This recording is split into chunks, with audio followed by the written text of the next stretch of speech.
کھاؤ قسم کہ مجھے کبھی نہیں پکارو گی، کوئی رابطہ کوئی تعلق نہیں رکھو گی، چاہے کچھ بھی ہو جائے اب تم پلٹ کر نہیں دیکھو گی۔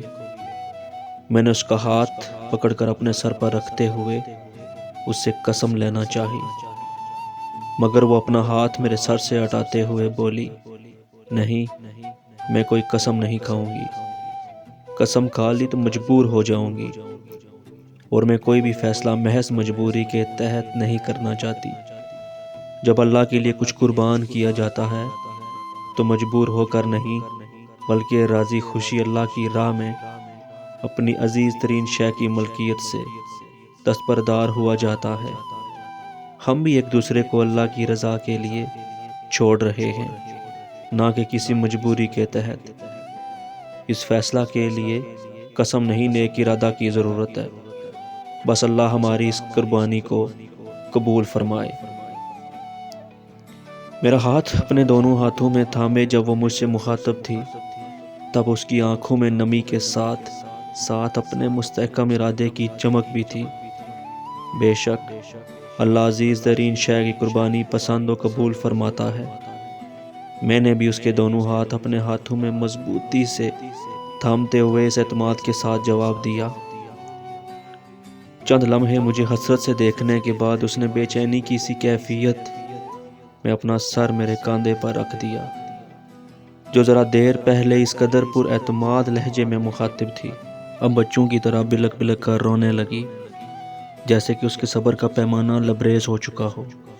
اس کے آنسو میرے شانہ ہی نہیں میری روح تک کو بھگو رہے تھے۔ اپنے جذبات پر لگے پیروں کو مزید مضبوط بناتے ہوئے میں نے اسے خود سے الگ کیا۔ سنو، ہمیں کمزور نہیں پڑنا، تمہیں نے تو بھی کہا کہ یہ قربانی ہمیں خوشی خوشی دینی ہے، مگر میں تمہیں کیسے بولوں؟ اس سے پہلے کہ وہ اپنی بات مکمل کرتی، میں نے اپنا ہاتھ اس کے ہونٹوں پر رکھتے ہوئے کہا، اللہ کو یاد رکھو گی تو مجھے بھول جاؤ گی۔ بے شک آزمائش آسان نہیں ہوتی۔ جب بھی میری یاد ستائے تو بجائے ماضی کی یاد میں کھونے کے 2 نفل نماز ادا کرنا، تمہیں مستقبل کے تمام راستے صاف دکھائی دینے لگیں گے۔ بے شک نماز میں ہی سکون ہے۔ اس کے جانے کے بعد ایک لمبا عرصہ میں اسی احساس میں گلتا رہا کہ کیا خبر وہ پگلی سی لڑکی مجھے بھول بھی پائی ہوگی کہ نہیں، سوا کبھی کبھار آنے والے اس خیال کے میں زندگی میں بہت آگے نکل چکا تھا۔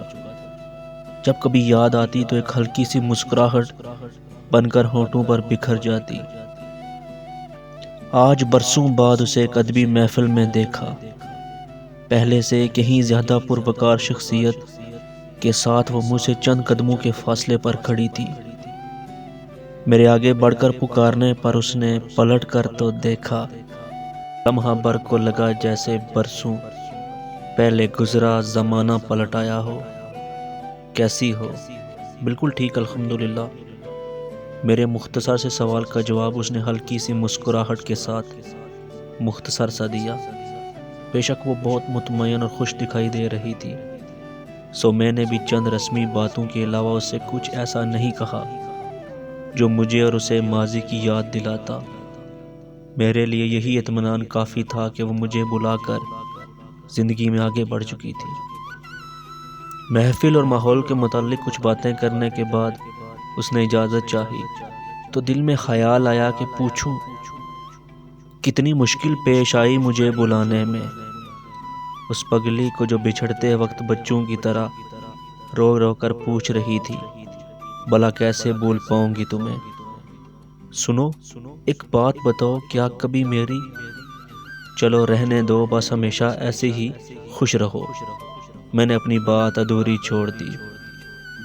وہ جو جانے کے لیے اٹھ کھڑی ہوئی تھی، میری ادھوری بات سن کر دوبارہ کرسی پر بیٹھ گئی، جیسے کہ وہ میری مکمل بات سمجھ چکی ہو۔ جنہیں اللہ کی رضا کے لیے چھوڑا جاتا ہے ان کی یاد بھی خوشی کا باعث ہوتی ہے۔ بے شک اب اس کی رضا کے لیے اگر ایک خوشی بھی قربان کرتے ہو تو وہ اپنے بندے کی اس ایک خوشی کو 70 سے ضرب دے کر واپس لوٹا دیتا ہے۔ میری نگاہوں میں بغور جھانکتے ہوئے وہ ایک لمحے کی توقف سے دوبارہ مخاطب ہوئی، مگر آج بھی میں 5 وقت کی نماز کے علاوہ 2 نفل نماز بھی باقاعدگی سے ادا کرتی ہوں۔ اپنی بات کے اختتام پر اس کی آنکھوں میں اترتی نمی اس نے بہت ہی خوبصورتی سے ہلکی سی مسکراہٹ میں چھپا لی۔